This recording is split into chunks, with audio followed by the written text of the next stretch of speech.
Good afternoon, everybody. I'm Mukta Panda. I'm the Assistant Dean for Medical Student Education and Well-Being at the University of Tennessee College of Medicine in Chattanooga. And I'm here today with Jessie Kelly, who is new to our family.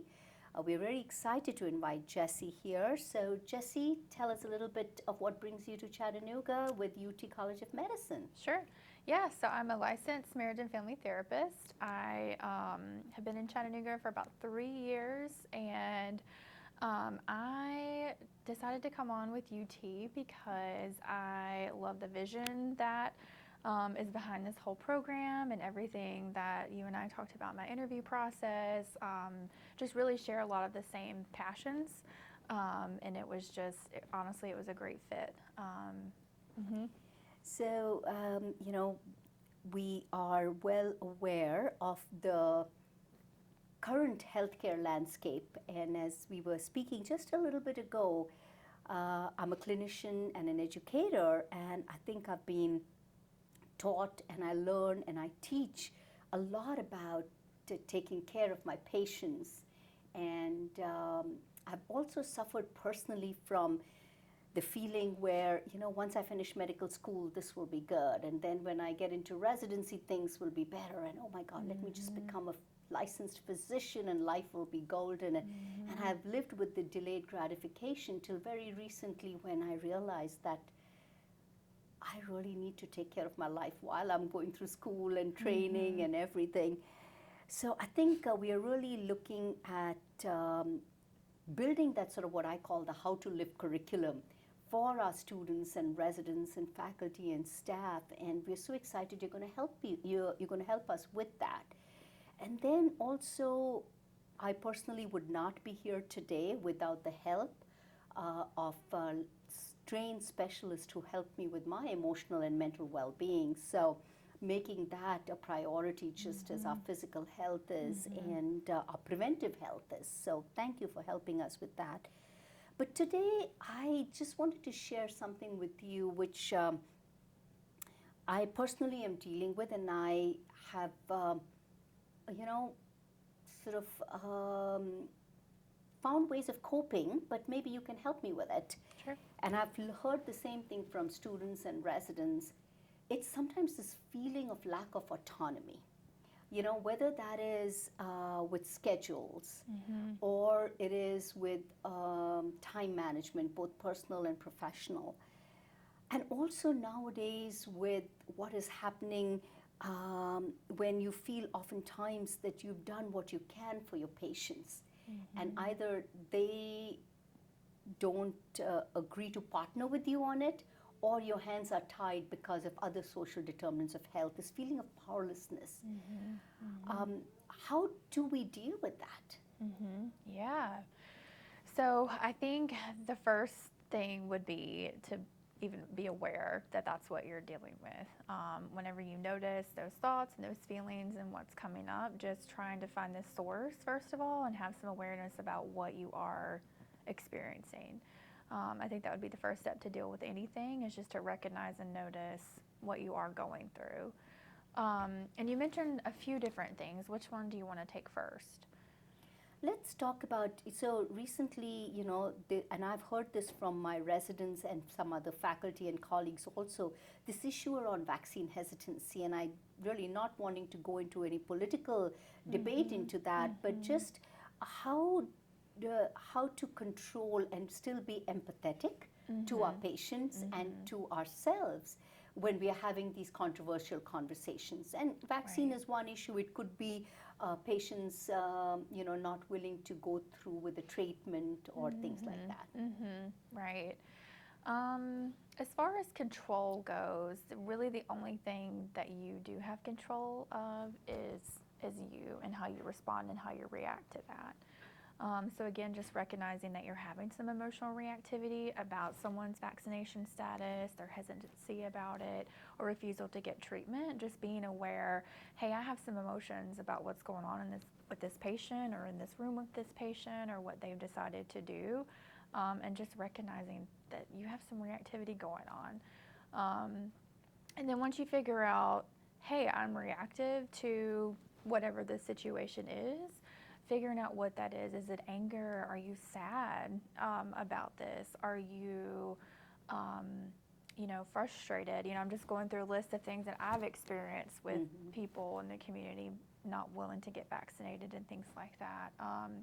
And just realizing that just as you only have control over you and your thoughts and feelings, it's the same for beliefs. And also that whoever you're treating also has the same privilege, I guess, to make those decisions.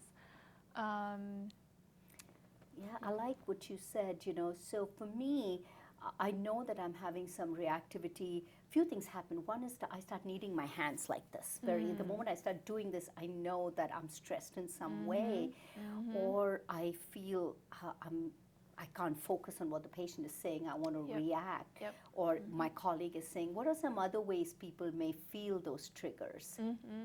Like in the body? In the body, visceral, yeah. I'm just thinking for myself, if I'm frustrated, I usually feel tension right here in my head.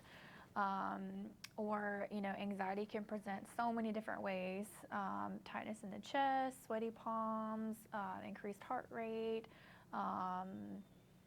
Some people get headaches when they're having some emotional reactivity from anger, just tension in the body, that your emotions can kind of literally make your body tense, and so it causes areas of stress. So muscle spasms, tense muscles everywhere in your body.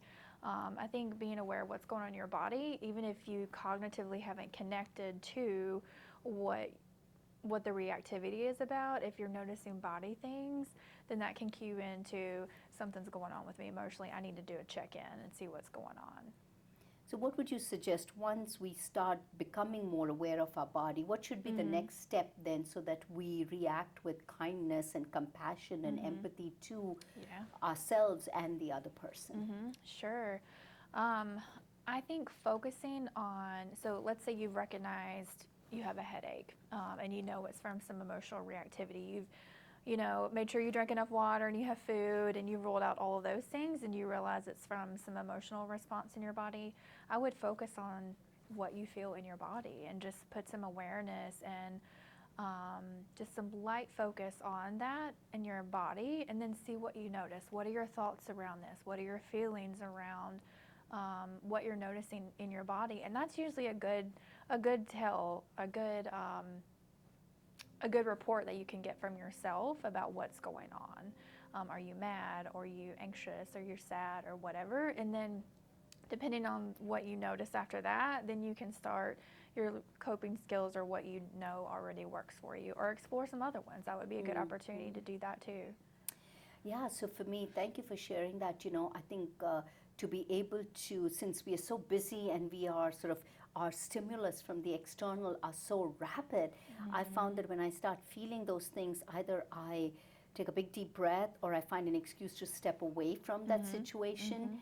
And I've been told that, and I've always practiced and I share that we need to have a happy thoughts bank, some happy place in our mind that we can turn to. Are there other things that you would suggest to recharge in real time so that we can refocus and reset ourselves in a positive way? Yes, absolutely. The two that you mentioned are great also, but another thing that's really helpful is recognizing that you have something going on, and then if it's not an appropriate time or place to process that, you can say, hey, I'm going to check in with whatever's going on when I get some space, when I have the time, when you do have a quiet moment or something like that, and then just literally asking for space for whatever is coming up, and say, hey, I'm going to check in with this anger or anxiety that I'm feeling in 15 minutes when I get done seeing this patient.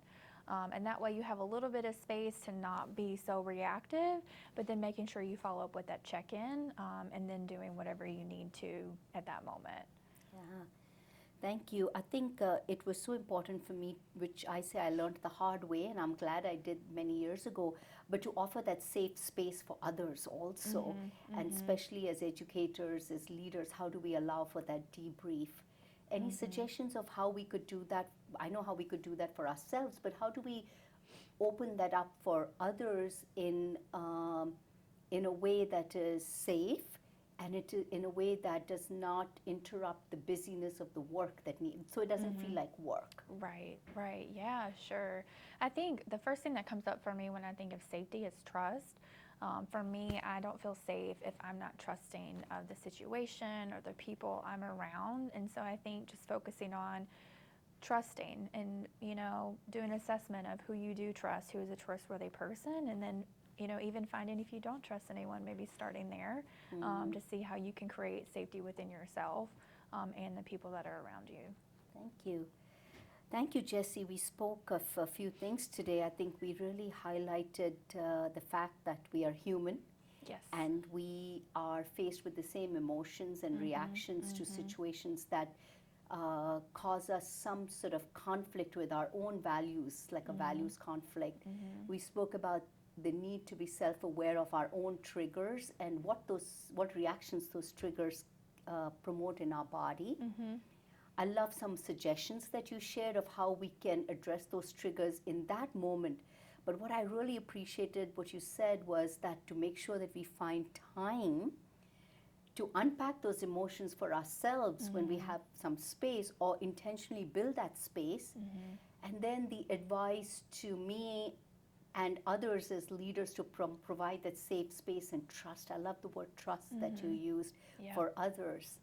Thank you for that. And I hope we continue to have similar conversations and ability to really open up space for such conversations with other leaders and other learners and faculty and staff in the organization. So welcome again. Thank you. Thank you.